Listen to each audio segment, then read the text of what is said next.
The Green Bay Packers against the Philadelphia Eagles is the best game of Wild Card Weekend, and we're going to rank them all on today's edition of Locked On NFL. The new Locked On NFL. The madman Tyler Rowland is your double shot of NFL espresso with the Locked On local experts on every major story. Get ready. Rowland is revving up. The new Locked On NFL starts now. Locked On Podcast Network. Your team every day.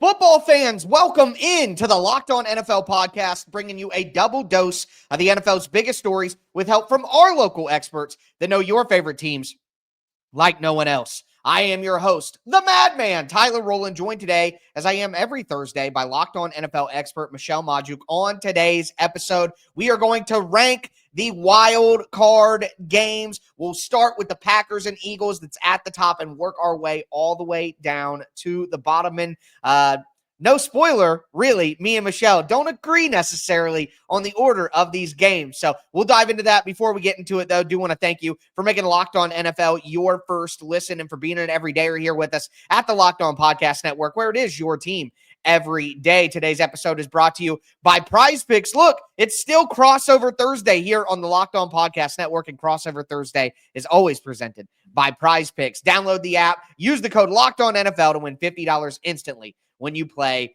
$5. Packers, Eagles, Michelle, I think we both agree this is the best game of the weekend.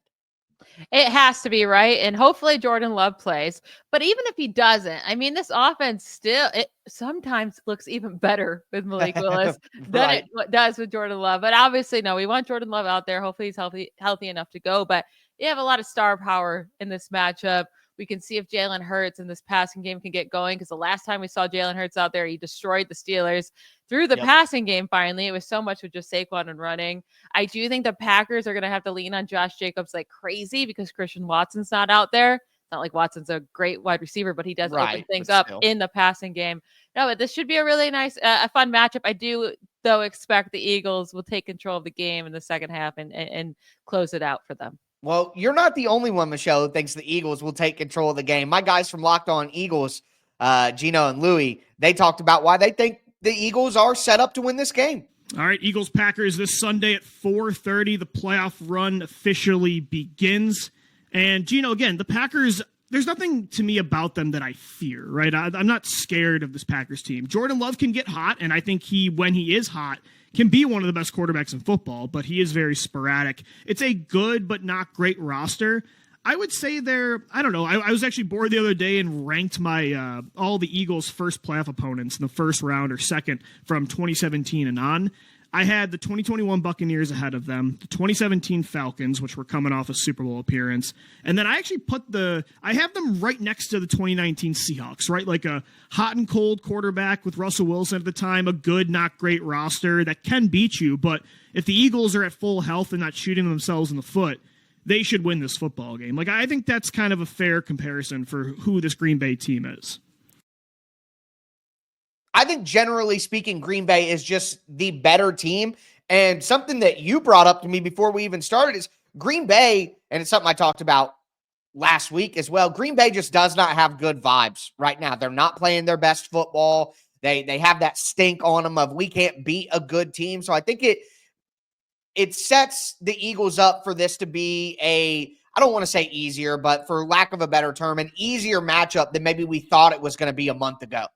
Yeah, I mean, the Eagles have a pretty nice path here to get to the NFC Championship because they win this game and then they have to play the winner of the Commanders Bucks game. Like, They don't have to face the Vikings or the Lions until the NFC Championship game. So they have a nice path here. They need to just not, like, if they don't mess it up, I feel like they would have to be the team to lose the game against the Packers. And it wouldn't be so much that, like, the Packers come out and just dominate. I don't see that really happening. I think the Eagles would have to make mistakes on, like, special teams or have a punt blocked for a return touchdown. It'd have to be one of those crazier things like that. I do expect, like, the first half, the Packers can keep this game close, and then Saquon Barkley will kind of just take over by the time we get to the fourth quarter. Well, the Packers being a super young team, they're the team that usually makes the critical mistake. So if you can avoid doing that yourself, You can probably count on the Packers doing that a couple of times in the game in big moments, and that should lead you to a win. Going to be, I agree with you, though, the most anticipated game of the weekend for me is definitely that one. But number 2 on your list, Michelle, is a game that I disagree with you on, and it is that Commanders at Tampa Bay Buccaneers matchup. And I think one thing that, while it may not be number 2 on my list, the offenses in this game do make it very exciting, and especially that Buccaneers offense. My guy James Yarko from Locked On Bucs talked about that. This is a Bucs team that beat the Lions in Detroit. They beat the Eagles. They beat the Commanders. They beat the Chargers in LA. They've gone toe-to-toe with other playoff teams, and more often than not, they've come out on top. You're 4-3 against teams that are in the postseason this year during the regular season for the Bucs, but they also lost to the Falcons twice. They lost to the Niners. They lost to the Cowboys, teams that they probably should have beaten. So why do you think the Bucs can be the ones holding the Lombardi Trophy when all is said and done? The Tampa Bay Buccaneers and that offense is scary. They're the only team in the NFL that ranks top 5 in rushing yards and passing yards average for both of them. Only team, top 5 in both categories. So they are extremely balanced offensively. They are extremely explosive offensively. And at the end of the day, I trust Baker Mayfield more than I trust rookie Jaden Daniels right now. I think the Buccaneers, if they get hot, it's about the defensive side of the ball for me, and can they get pressure on quarterbacks? But if they can do that consistently with the way their offense is playing, maybe the Bucs could make a little bit of a run here. This is the reason why I have this as my second favorite game. Right. I almost put it first, right? Because okay. so many of these games in wildcard weekend, you're like, man, this team is probably going to get blown out, right? Like the Steelers are probably going to get blown out. The Broncos are probably going to get blown out. Even in that first game we're talking about, I wouldn't be surprised if the Eagles beat up and blew out the Packers, right? This game's really a flip of coin because both have really good offenses and both defenses are weak. Now, the Buccaneers defense definitely scares me really, really bad about. They were letting Spencer Rattler make them look weak last week. And that was scary. And Baker Mayfield and Bucky Irving and Mike Evans, awesome, right? Love watching them play. And they were totally right. They have a running game now, which is huge because Bucky Irving is so good. Baker has been on fire. What scares me about Baker is that you never know when those interceptions are going to come. Those turnovers. So if this is a 2 or 3 interception game, Commanders can definitely win this game. And even without it being a 2 or 3 interception game, I do think these two teams are very equal. The Commanders might even be the better rostered team right now. Okay, that's a compelling case. I had this game number 4 on my list. I'll explain why later when we talk about the game I would have had number 2, but that is very compelling. It should be a close game, should be an offensive game, which obviously makes it very, very entertaining. I don't think that either of these teams are ultimately really Super Bowl contenders, but they should make for some interesting matchups. And because they can both play offense, they should be able to keep games close. And I think that's ultimately what we want is close games in the playoffs. But a game that I think will be close is the Minnesota Vikings against the Los Angeles Rams, the game that we both have in the number 3 slot. We're going to continue to rank these matchups. It's Locked On NFL, part of the Locked On Podcast Network, your team every day. Today's episode is brought to you by Game Time. I love going to live events, whether it's sports, music, theater, comedy. One of my favorite memories from last year was a concert that I attended, and I got the tickets on Game Time. Now, Game Time has made it even easier to get those tickets for your favorite live events. They have a new feature called Game Time Picks. Game Time Picks filters out the fluff to show you only incredible deals on great seats, so you don't have to waste time searching through thousands of tickets. Recently, I was looking for tickets to an upcoming concert, and I was using the Game Time app, and with Game Time Picks, I found amazing deals and could even get a view from my seat before buying.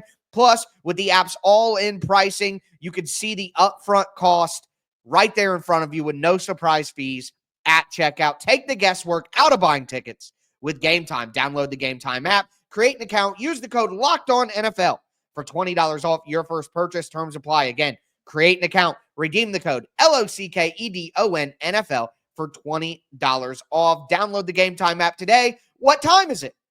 It's game time.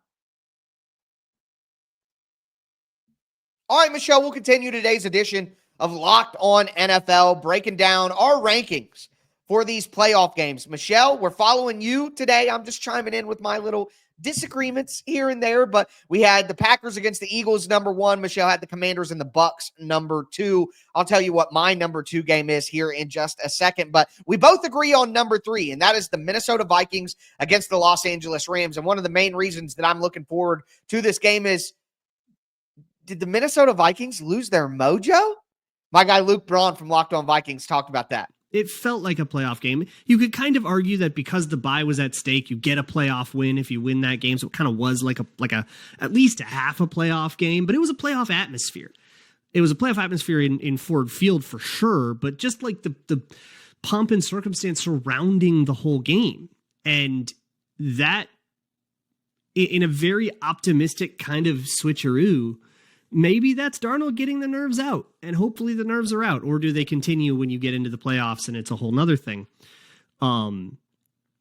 Waiting till Monday night, I don't know what that does to your psyche, but I feel like it's like something has got to be kind of different about like watching the other 5 games unfold. You know exactly where you're going to play. You know exactly what's at stake. It's going to be a trip to Philly or Detroit or Tampa, or in a very strange world, both the Packers and Commanders can win and the Vikings could get a home playoff game. I mean, I think that there's a lot at stake here for Sam Darnold, is what it comes down to. He did not look good in that game against Detroit. Everyone's had like a shaky feeling. That's why the Vikings are so stunned by that loss, because everyone, even Vikings fans in the back of their head, they've been thinking, is this real?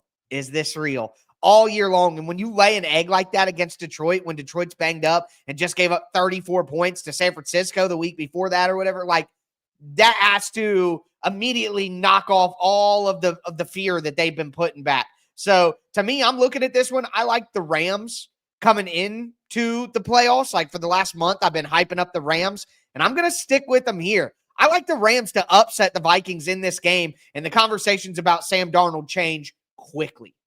It did change quickly, and he has a ton of loose in this game. Like he may have already lost a lot from just that Week 18 performances on national television. I mean, a team was going to pay him, right? Whether it was the Vikings or someone else, he's going to get paid. No, he still will if he can come out in these playoffs and have some good performances. Someone will still pay him. I mean, it'll be a mistake, right? As soon as he leaves Kevin O'Connell, he's not going to be good anymore.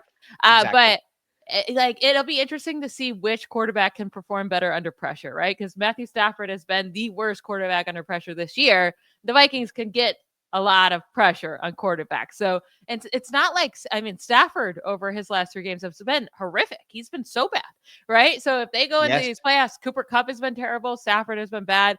They're going to need Stafford to get on his A game, Puka Nacua to go off, Kyron Williams to have success against this tough run defense. I think I'm going to take the Vikings to win this game. I think overall they're the better team right now. And with Stafford playing so poorly, I just think it was a bad game by Darnold. I think Kevin O'Connell will call a better game this time. That's probably true, but we can't bury Matt Stafford in the Rams. They have the heart of a champion. Okay, Michelle, you never count out the heart of a champion. I just think at home, if they get things going, and again, worth mentioning, the Vikings have lost 3 games this year, 2 against the Lions and then against the Rams. So that Sean McVay against one of his underlings situation always makes things very, very interesting. So I like that we're across from each other on this one, but it should make for a very entertaining game, and that's why it's number 3 on both of our lists. But I want to move forward to game number 4 on your list, which is actually number 2 for me, and that is the Steelers at the Ravens. All right, and I know that you're close to this one, but I'll be honest with you. I don't know if I feel the same way you do about this game. We heard you earlier say thought it might be a blowout, but my guy Kevin Oestreicher from Locked On Ravens, I think he's thinking the same thing if the Ravens just don't freak out. That's the big thing, because it seems like in their playoff losses recently, you can go back as far as you want to. The Ravens just get psyched out, like they psych themselves out, and they get punched in the mouth, and they get scared essentially, or they panic. You have to just breathe, just calm down. I just think it's really as simple as that. Calm down, let it all out, play your game and you'll be okay. You have Lamar Jackson, you have Derrick Henry, and this goes for the players too. Lamar, the playoffs have been disappointing for the most part, right? He's had a couple of great games for sure. I'm not trying to discount that, but obviously his goal is to win the Super Bowl, and the Ravens have not advanced to the Super Bowl yet. So the Ravens will have an opportunity here. I still feel good about them in this matchup. And again, we're going to dive into a lot more of it. The Steelers have a great run defense, not as good of a pass defense. Steelers' run game is pretty non-existent, so I expect Baltimore to clean up in that category, which I think will make Pittsburgh's offense more one-dimensional. There are so many different things, but I really do think it comes down to Baltimore playing their style of football and not getting psyched out. Just sticking to it, sticking to the plan. That I think will go a long way for the Ravens in this game. Who knows more about Baltimore's style of football than Pittsburgh? Nobody. I'm sorry. I've been bitten by the Steelers for the last month, betting on them to turn things around and betting on them to figure things out. But I can't quit it, all right? I can't quit it. Look, there is no way in the world that Baltimore is going to blow out Pittsburgh 2 games in a row. I just refuse to believe that. I do. And like Kevin was saying, Pittsburgh has a good run defense. And the problem for Baltimore in the past has been they don't run the ball consistently. That was the big thing everyone was yelling about last year when they lost to the Chiefs. They quit running the football. Todd Monken, what are you doing? They quit. And now they get Derrick Henry, so there's no excuse to stop running the football. But the Steelers are good at stopping the run. So I think if we get halfway through the second quarter and the Ravens have 7 points and they've had a couple of punts and Lamar Jackson's starting to get frustrated on the sideline, I just think the Steelers are mentally prepared for this game. I think it's going to be closer, and if it's a close game, Pittsburgh can always win it. I'm going to take the Steelers in the points in this one, no matter what it is. This is going to be closer than you think, Michelle. It's my number 2 game. Maybe I'm just like trying to guard my heart here. Yes. Yes. The Steelers have not won a playoff game since 2016. And it's not even that they haven't won a playoff game in so long. They've played in 3 wildcard games since 2020. And they've lost miserably in all 3 of those games. But they were down by at least 14 points at halftime in all 3 of those wildcard games. Not happening this time. They've gotten smoked. Like, they do not show up. And I did think this season was going to be different until the last 4 weeks. They showed up against the Bengals, sure, and Russell Wilson just made the stupidest play ever on the last drive. So but weird. like against the great teams, against the Ravens, against the Chiefs, against the Eagles, smoked. They got smoked. They didn't even look close to their level. This game is at home for the Ravens. I just think they're going to handle business. I really do. And this whole like Steelers are good run defense. I mean, maybe the stats say that. I don't see it when I'm watching them. I really don't. They played a lot of like poor run offenses. Maybe that's what helped their numbers. But with anyone that's been like a good running back, it's not like they've really held them. Well, it'll be interesting to see what Derrick Henry does there. I am so excited for that game. It's the Steelers and the Ravens in the playoffs, prime time. The first quarter, and then the Ravens will be up 21-7 by half, and it'll be over. This is classic reverse psychology fandom that we're hearing right now, folks. Steelers I don't know if the Steelers will win, but the Steelers are going to make this thing a close one. I can feel it. But with that being said, I didn't even have Washington and Tampa Bay as my number 4 game.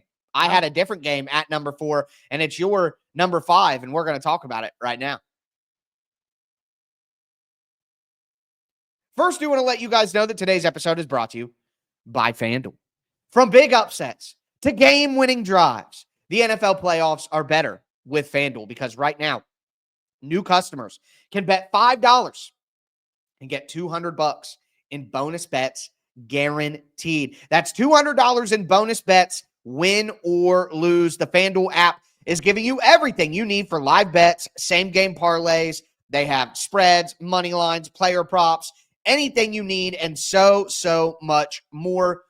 I can't wait to do FanDuel Friday tomorrow with the mastermind Ross Jackson and go over my best bets of the weekend. Make sure that you stick with us here for that before we get into the weekend here, but you got to take that information and visit FanDuel.com to join today. Again, you're going to get started with $200 in bonus bets. That's $200 in bonus bets at FanDuel.com. Make this playoff season unforgettable with FanDuel, an official sportsbook partner of the NFL.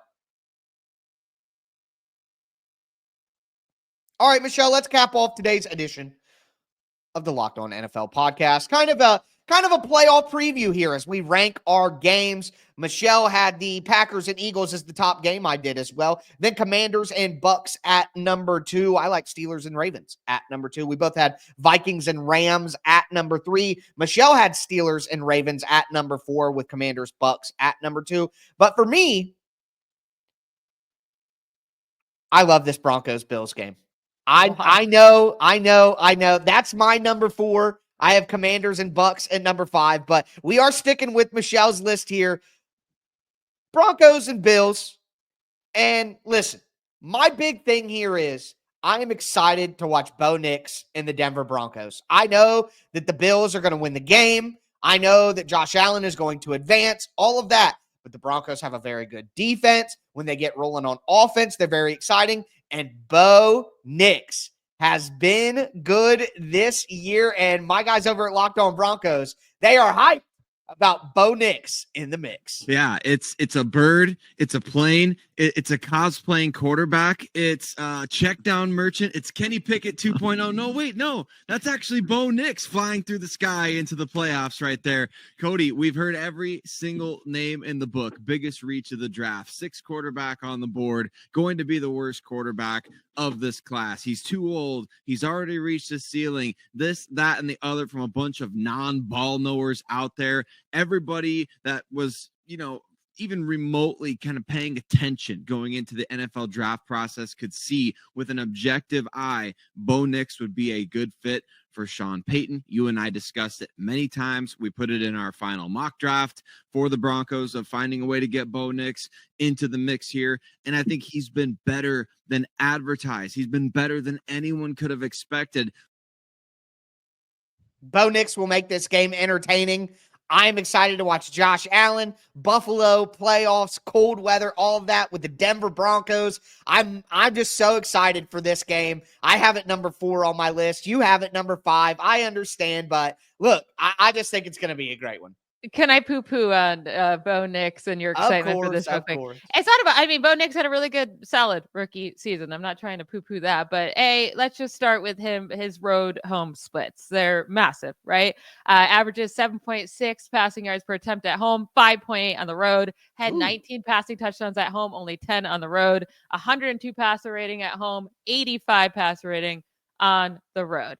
Then you look at rookie quarterbacks playing in Buffalo since 2019, including the playoffs. They're 1-9. The only rookie quarterback that beat them in Buffalo was Mac Jones in 2021 when he had 3 passing attempts. It was that huge, terrible win game when they didn't pass at all. So it wasn't Mac Jones winning that game. He had 3 pass attempts.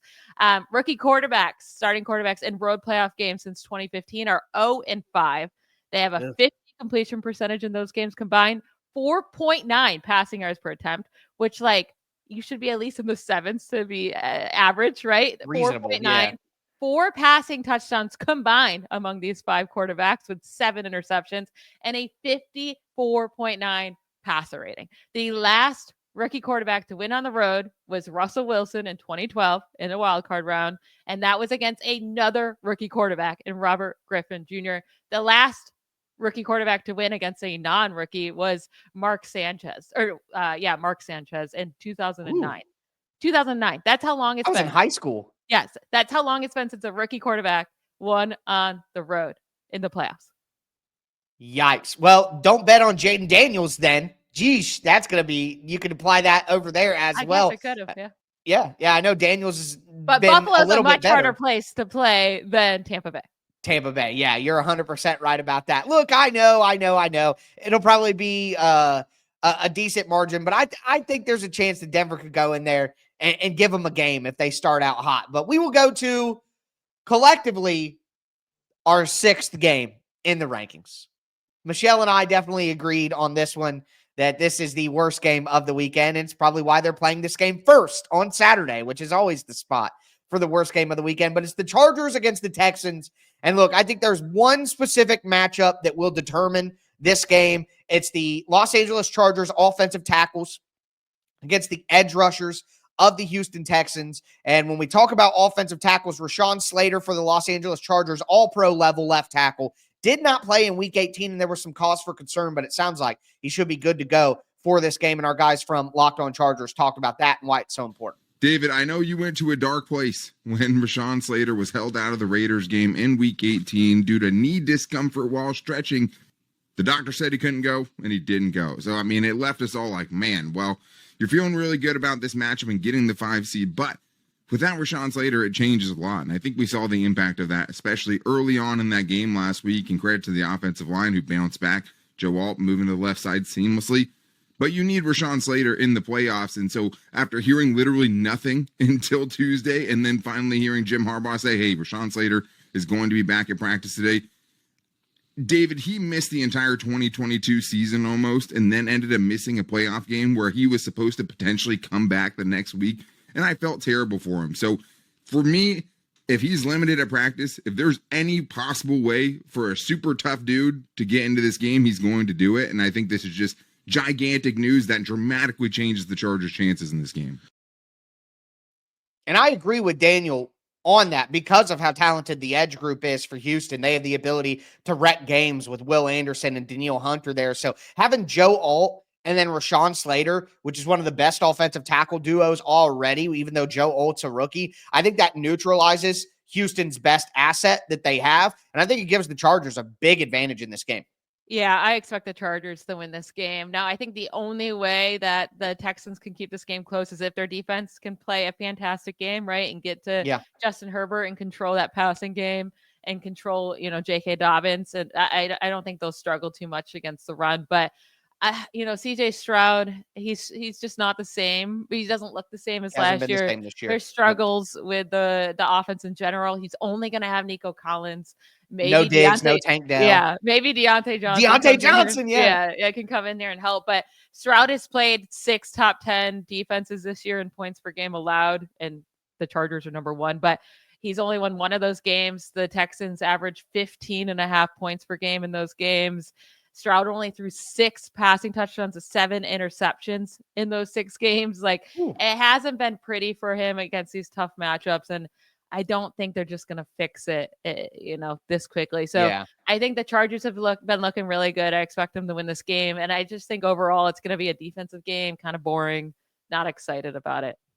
Perfect for the Saturday afternoon spot. So thank you very much. I'll still be watching. I'll be there. Don't worry. I'll be locked in. But thank you, schedule makers, for putting that where it was. But I will say, maybe I just have this so wrong. You and the NFL schedule makers are right. Commanders, Buccaneers, 8 p.m. on Sunday? Really? It's a great game. It's a great game.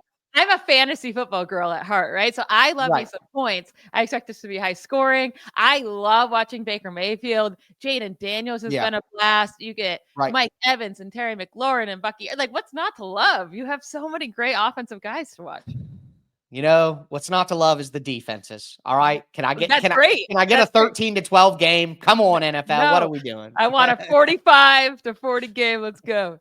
Yeah, so doesn't the NFL. But with that being said, that is going to do it for today's show. An excellent breakdown of all the games this weekend. And again, tomorrow's FanDuel Friday. So me and Ross Jackson, the mastermind, will give you our best bets of the weekend. It's always fun to break down these playoff matchups. But thank you so much for tuning in. Again, it's Locked On NFL, part of the Locked On Podcast Network. It's your team every day. Make sure that you get subscribed, stay subscribed. For me, your host, the Madman, Tyler Rowland, and my co-host, the Data Queen, Michelle Majuk, as we tell you every week, stay safe out there. Bye, y'all.